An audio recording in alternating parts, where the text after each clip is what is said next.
हे 31 खासदार निवडून आलेले जे आहेत, हे 31 खासदार निवडून जे आलेले आहेत ते एकमेकांचे नातेवाईक आहेत की नाही एवढंच फक्त असणारं सांगा.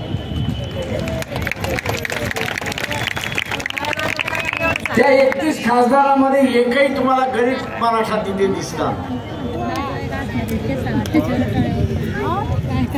या 31 खासदारांमध्ये तुम्हाला कोणीही शासनाच्या वेगवेगळ्या योजनेमध्ये जमिनीचा मालक झालाय हे तुम्हाला दिसणार नाही. तर तो परंपरेने जमिनीचा मालक झालेला आहे अशी असणारी परिस्थिती आहे. आणि म्हणून हे मालक कुठून झाले ते यांच्याकडे सरदारकी आल्या, इनामदाऱ्या आल्या, जागीरदारी आल्या, या कुणाकडून आल्या तर या मोगल सरदाराकडून आल्या हे लक्षात.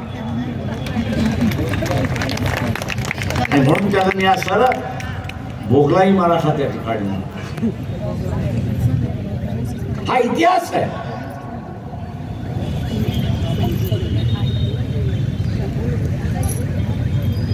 मराठ्यांना राजकारण काय करायचं असेल ते त्यांना करू.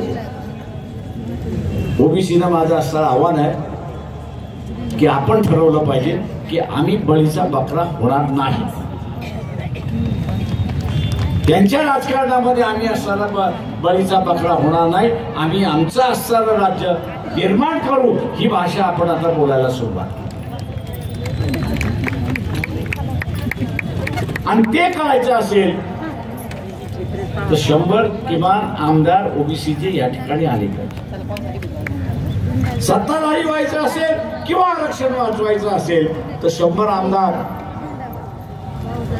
हे आपण ओबीसीचे केलेच पाहिजे. हा चंग आपण मानला पाहिजे.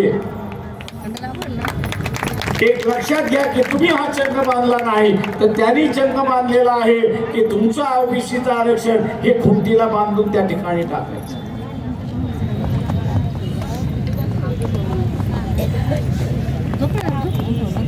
हे आरक्षण खुंटीला बांधून दाखवायचं आहे. कारण का ना राई बास